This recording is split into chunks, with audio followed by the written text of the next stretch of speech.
Lombardi believed, above all else, that if you can accept losing, you can't win. And of course, show me a good loser, and I'll show you a loser. But as much as he believed in demanding excellence,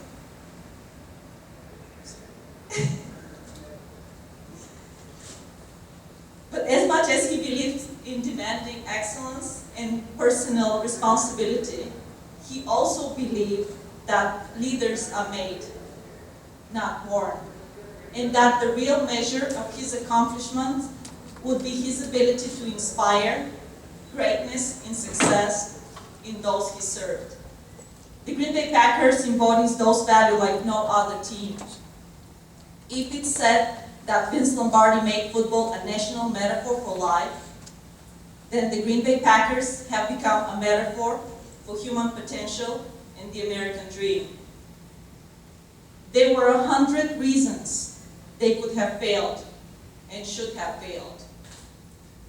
Why two young upstarts trying to build a team by hobbling together money for jerseys from ex-boss and naming a team after a packing company? To many people, it sounded crazy, outrageous, impossible.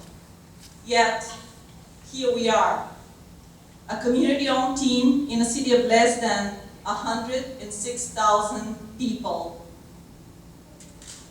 with some of the most extraordinary achievements in the NFL history. Green Bay Packers was a team that was made, not born.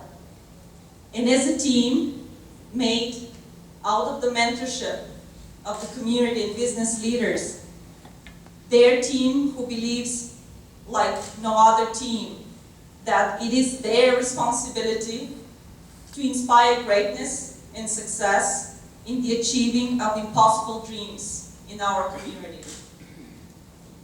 Unfortunately, as Lombardi knew all too well, for some in our community, standing in the way of those dreams are unique and difficult challenges. As an Italian, in an era of discrimination against Italian immigrants, Vince Lombardi made it a personal mission to tear aside the barriers of prejudice and discrimination and actively promote opportunities for those who face them. Today, we continue his work. With the Green Bay Packers Mentor Protégé program, we proudly work to grow and strengthen our minority, women, and veterans-owned businesses in our communities. As we now enter the middle of our third year of the program, it is our pleasure to share with you our mission, overview of the program, and I'm sure Mr. Lombardi will definitely agree. Most importantly, the results.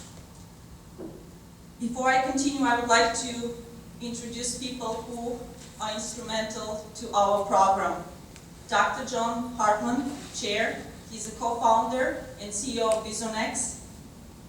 Lori Kiev, Vice Chair, owner of Bay Area Consultants, Quaison Shaw, and WTC Entrepreneurship Program. Lori Radke, President of the Green Bay Chamber of Commerce. Phil Hawk, Group Facilitator at the Tech Groups. Our consultants are Greg Hill, Green Bay, Brown County Professional Stadium District. Aaron Popke, Director of Public Affairs with the Packers. Rhonda Borowitz, Senior Legal Assistant with the Packers. Administrators Evelina Kostova with FF Research, and myself. The ability to tap into the extraordinary skills, experience, and expertise of this incredible individual empower us on our quest to fulfill our mission. And in a way, that relationship is a symbol of our mission itself, to combine talented, experienced business mentors with ambitious, hungry, minority, female, veterans, and other small businesses in our community, to empower them in the achievements of our mission, of their mission, to grow and expand, to to hire staff, to strengthen their business practices, their time management, and ultimately, to play a vital role expanding the doors of opportunity and prosperity throughout our local economy. When we designed our Mentor Protege program, we had to answer one question, first and foremost. With all other organizations already attempting to build business relationships, why us? What do we bring to the table that would let us have a unique and positive economic impact in our community? So we looked to the Green Bay Packers playbook. When Lombardi was asked, what is the secret of the Packers' success? His answer was simple: teamwork. They did it not for individual glory. They did it because they loved one another. And that was the secret. It was simple.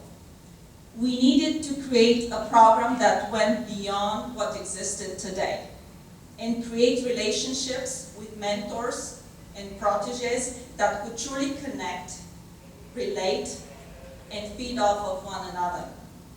We needed to create a process that focused as much on connecting character and personality as much as expertise and experience in bringing mentors and proteges together. So what is the process? The process begins with potential proteges and mentors submitting their paper application that emphasize the background and the expertise of the mentor and the needs and self-perceived weaknesses of the proteges. From there, meet and greet events are held. At these events, the participants are able to meet, interact, and share with us who they feel are the most suitable partner for them. Lastly, the board and the consultants finalize the matches. From there, the relationships we have built have thrived, prospered, and succeeded beyond our most optimistic expectations. Vince Vaughn quipped, "Some people try to find things in this game that don't exist. Football is about two things, blocking and tackling." It's easy when you're dealing with these sorts of programs to get caught up with fuzzy, abstract, feel-good rhetoric, instead of asking the real question, how this program benefited the bottom line, how and by how much. To answer that, we put together a dual metric system to measure our success that combine intellectual growth, a firmer understanding of successful business practices, building up a stronger foundation in time, personnel, and resource management, and so on, with hard metrics, expressing black and white the protege's statistical growth in key areas. So what were the results? On the intellectual front, protege reported receiving assistance in 15 separate categories, ranging from inventory control, government bidding, operations budgeting, business technology, bonding and insurance, time management, and more. Out of these areas, the most common cited areas of assistance, which protege reported as being directly responsible for growth in their business over the last year, included business planning and goal settings. I don't think there's a surprise here. These statistics were extremely encouraging for us, but the bottom line was still the same. What concrete benefits were we able to provide to minority women and veterans-owned businesses and some other businesses in our community? Looking at net profits for the two sessions, 9 out of 10 proteges significantly increased their net annual profit. One of the company reported 74% annual increase. Full-time employees. The first session reported 55% increase in full-time employees. The second session, 25% increase. Even more impressive was the growth over the course of the program in the hiring of part-time employees. First session, 75% increase in part-time employees. The second session, 55% increase.